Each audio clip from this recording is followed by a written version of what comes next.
পাট শাক খেতে ভালো হয় মসুর ডালের সঙ্গে, তাই আমি মসুর ডালও রান্না করে নিয়েছি।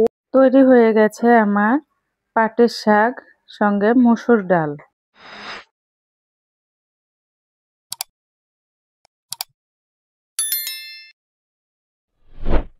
আসসালামু আলাইকুম, welcome to back my YouTube channel Bhanpur blog. আশা করি সবাই ভালো আছেন। আজকে আমি পাটের শাকের রেসিপি নিয়ে চলে আসছি, পাটের শাক ভেজ ডাল। সো গাইস, চলুন পাটের শাকটা আমি কিভাবে রান্না করি দেখা যাক।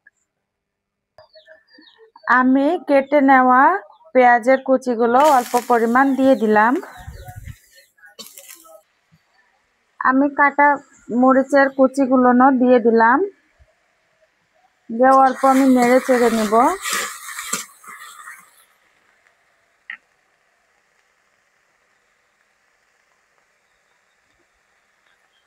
আমি পরিমাণ মতো লবণ দিয়ে দিব। তার সঙ্গে আমার ধুয়ে নেওয়া শাকগুলো দিয়ে দিব।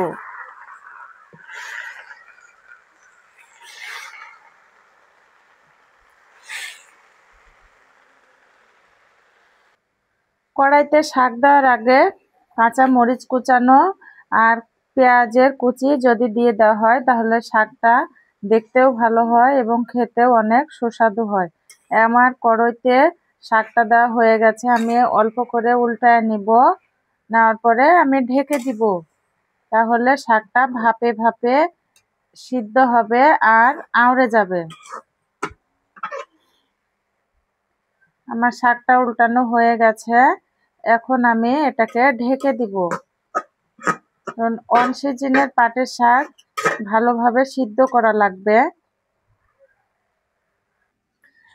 আমি ঢেকে দিয়েছিলাম পাটের শাকটা, আবারও আমি উল্টে পাল্টে দিব।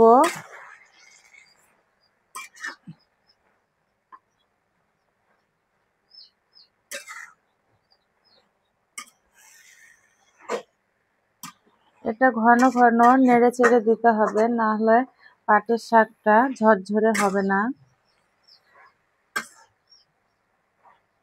আমার যেটা সিদ্ধ হওয়ার মতো মনে হচ্ছে আউড়ে গেছে, আমি সেই শাকটা উল্টিয়ে উপরে দিয়ে দিব। কাঁচা শাকগুলো উল্টিয়ে আমি নিচে ফেলে দিব। আমি আবারও ঢেকে দিব।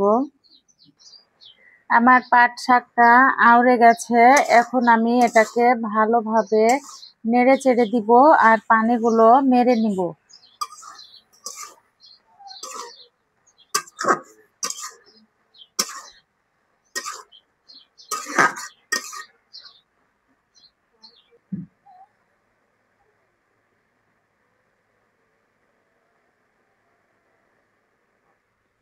পাটের শাকটা আমার প্রায় ঝরঝরে হয়ে গেছে। ঝরঝরে করার জন্য এটাকে নেড়ে চেড়ে নিতে হবে, তা না হলে এটা ঝরঝরে হবে না।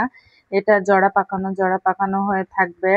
অন সিজনের পাটের শাক এভাবে রান্না করলে শাকটা লালচে হয় না, এটা সবুজ কালার হয়ে থাকে।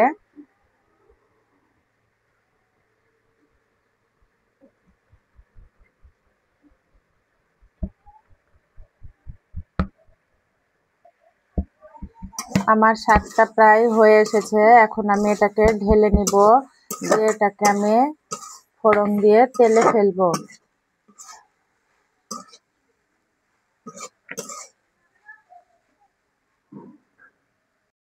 পাটের শাকটা অনেকটাই ঝরঝরে হয়ে গেছে,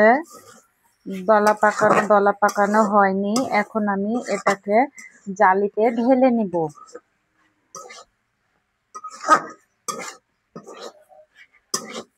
আমার পাটের শাকে একটুও পানি নেই।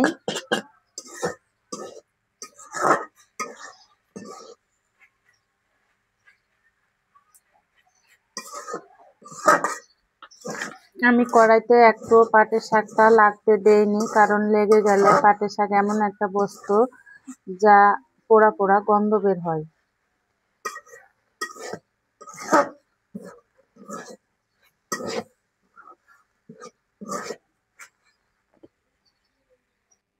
আমি ফোড়ন হিসাবে এখানে আগে শুকনা মরিচ তেলে দিয়ে দিয়েছি।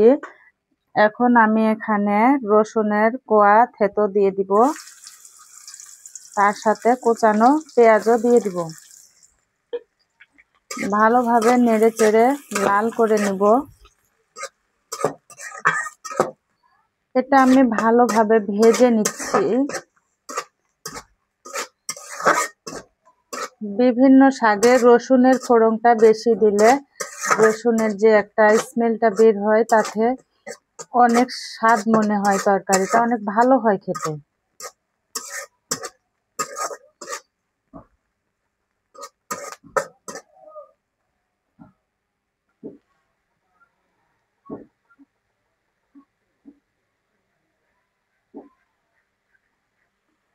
আমার পেঁয়াজের কালারটা চেঞ্জ হয়ে এসেছে, আমি আর একটু লাল করে নিব।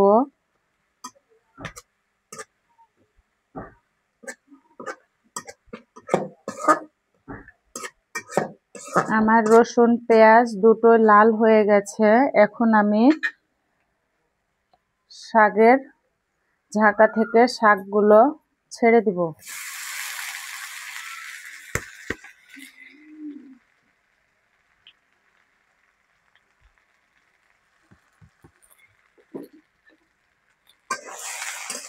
এটাকে আমি শাকের সঙ্গে ভালোভাবে নেড়ে চেড়ে মিশিয়ে নিব।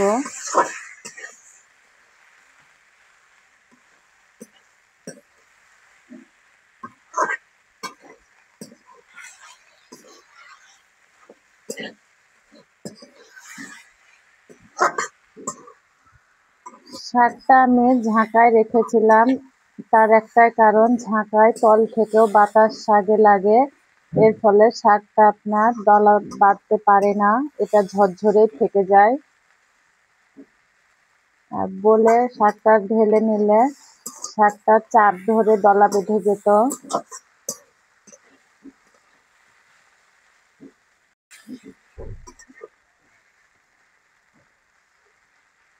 এখন আমি অল্প তাপে চুলার পরে শাকটা রেখে নেড়ে নিব। আস্তে আস্তে নাড়বো, কারণ এটা ঝরঝরে থেকে যাবে। এটাকে আমি আরো ঝরঝরে করার জন্য হালকাভাবে নাড়তেই থাকবো।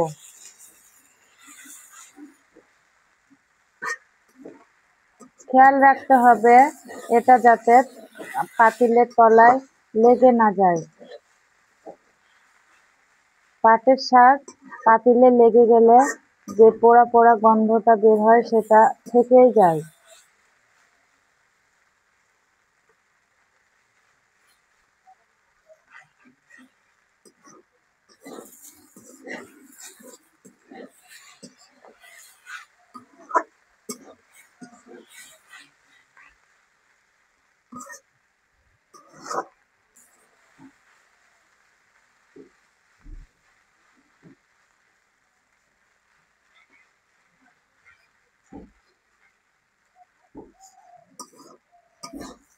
পাট শাক ঝরঝরে করার জন্য নাড়তেই থাকতে হবে এভাবে।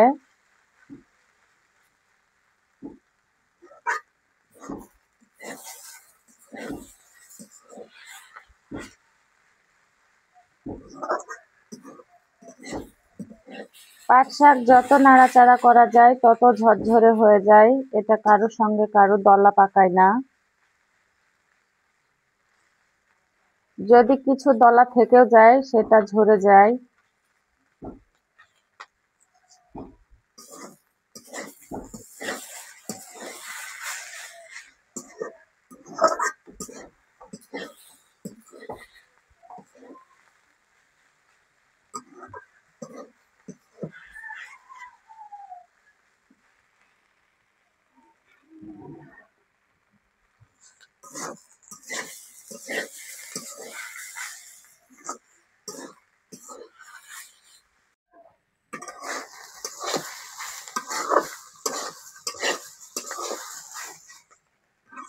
পাট শাক ফোড়নে ফেলার পরে বেশ কিছুক্ষণ নেড়ে চেড়ে নিতে হয়।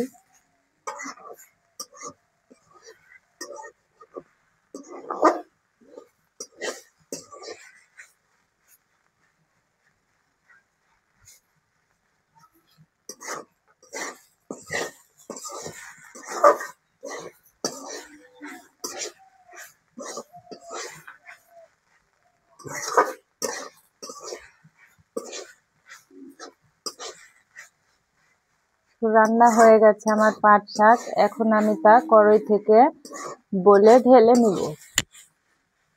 তৈরি হয়ে গেছে আমার পাটের শাক সঙ্গে মসুর ডাল।